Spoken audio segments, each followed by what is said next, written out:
Salut à tous, c'est Sam. Si vous m'aviez dit il y a 10 ans que je serais ici, en train de partager ma routine pour perdre du poids, je ne vous aurais sûrement pas cru. En grandissant, j'oscillais entre mince et surpoids. Puis il y a eu une période où je suis devenu vraiment lourd. J'ai toujours été super attaché à la nourriture. Chez ma grand-mère, c'était impossible de gaspiller, il fallait toujours finir son assiette. Malheureusement, ça m'a conduit à certaines habitudes alimentaires qui peuvent être considérées comme malsaines. Mais après beaucoup d'apprentissage, j'ai appris à concilier ce que j'aime et me faire plaisir. Et là, aujourd'hui, après plus de 8 mois de diète dont on va parler, je suis bientôt à un pourcentage de graisse sympa et je suis plutôt heureux des résultats. Dans cette vidéo, je vais te montrer comment j'ai appris les choses, comment je fais les choses, mes repas, mon entraînement, et j'espère que tu pourras apprendre beaucoup, voire même le reproduire pour que ça marche pour toi. Bon, allez, on commence par le matin, la base de la journée. Je me pèse toujours rapidement pour suivre mes progrès et après, je file en cuisine. Mais aujourd'hui, c'est un café, juste du café. Parce que les gens disent, c'est pas un petit déjeuner, il faut manger ou tu vas t'évanouir.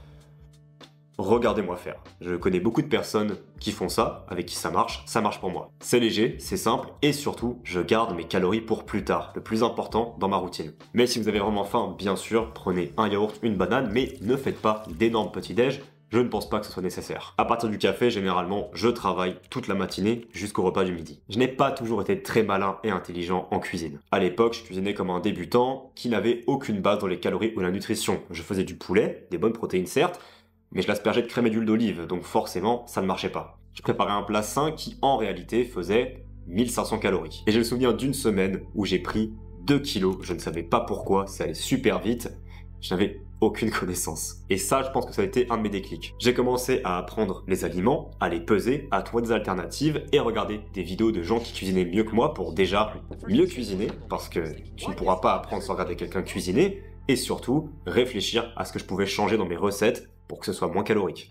Donc augmenter les fibres, se concentrer sur les protéines et couper les bombes caloriques. Fini crème épaisse, maintenant tu utilises yaourt, moutarde, épices, filet de citron, des bouillons cubes de poule ou de légumes, ça ira très bien. Mais attention, ça ne veut pas dire manger du quinoa sec. Bon, ce midi, là je me prépare quelque chose de délicieux. C'est une choucroute low calorie. Tu t'y attendais pas celle-là. L'idée dans chaque repas, c'est d'avoir des protéines maigres, des légumes pour les fibres et le maximum de volume alimentaire possible en réduisant les calories.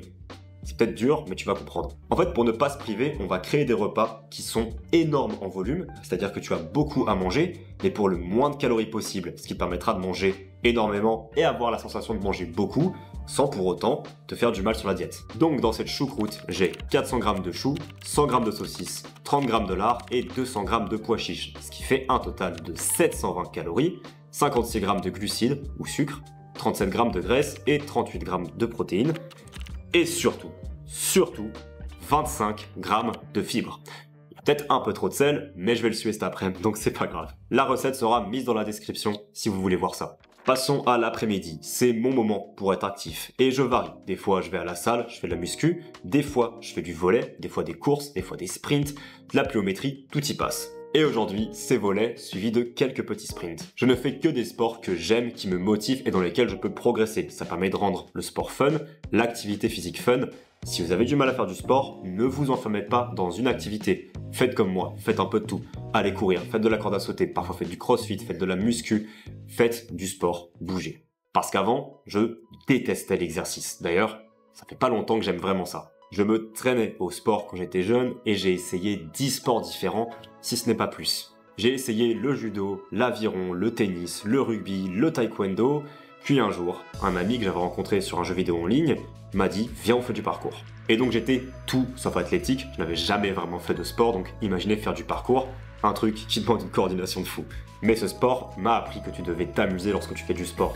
Si tu n'aimes pas le sport que tu fais, ce n'est probablement pas le sport pour toi. Ne te force pas à aller nager, à aller faire du vélo, à aller faire de la course.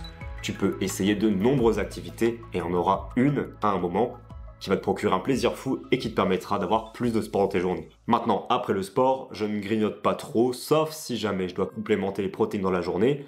Je vais manger du yaourt, un shaker de whey ou même parfois un bout de viande, mais généralement je ne mange pas. Bon, parfois un petit snack, mais ne le dites à personne.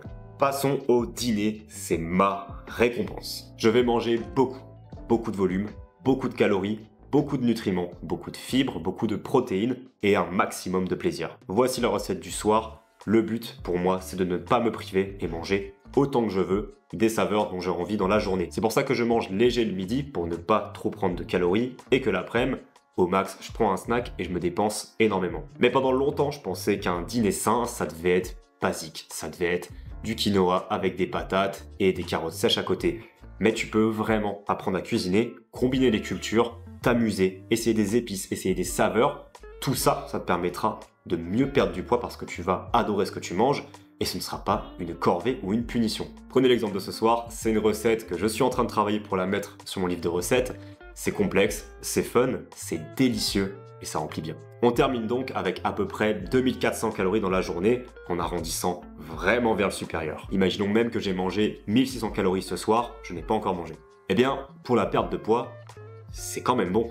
Et on a brûlé bien 700 calories dans la journée entre les pas que j'ai fait, environ 10 000 pas, et le sport de l'après-midi, ce qui fait vraiment un total de 1700 calories à la fin de la journée. Avec mon TDEE, l'énergie que j'utilise étant environ à 2750, c'est quasiment 1000 calories de déficit, voire plus. Ce qui fait donc, en théorie, 1 kg par semaine, si chaque jour de la semaine, je respecte ce plan.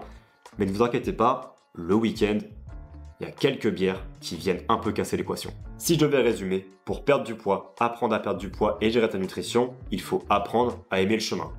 Il va falloir que tu apprennes beaucoup de choses, il va falloir que tu aies beaucoup de connaissances, et c'est une matière en elle-même. C'est comme la psychologie, c'est comme la finance, c'est comme la philo, c'est comme tout. Il faut apprendre à te nourrir. Malheureusement, personne ne te l'a appris. Maintenant, il faut que tu le fasses toi-même. Personnellement, j'opte toujours pour une approche de base sans se priver et vraiment un maximum de plaisir, ce qui me permet aussi, lorsque j'ai vraiment envie de creuser l'écart et perdre plus de poids en une semaine, de me priver parce que je sais que je peux retourner à un mode qui me va très bien. Et là, en 8 mois, j'ai dû perdre environ 14 kilos. J'ai aussi pris de la masse musculaire tout en faisant des pauses. L'été, Noël, j'ai pris mon temps, j'ai pu conserver un max d'athlétisme, beaucoup d'énergie, en prenant les choses tout doucement. Si moi qui adore la nourriture et qui est incapable de s'arrêter parfois peut y arriver, je suis sûr que tu peux y arriver aussi. Pour vous aider, j'ai fait un e-book gratuit avec les meilleurs conseils de cette vidéo, les recettes que j'ai utilisées aujourd'hui. N'hésitez pas à aller voir. Abonnez-vous si ce n'est pas encore fait pour qu'on puisse progresser ensemble et n'hésitez pas à passer nous voir sur notre site holistictraining.net ou notre Instagram.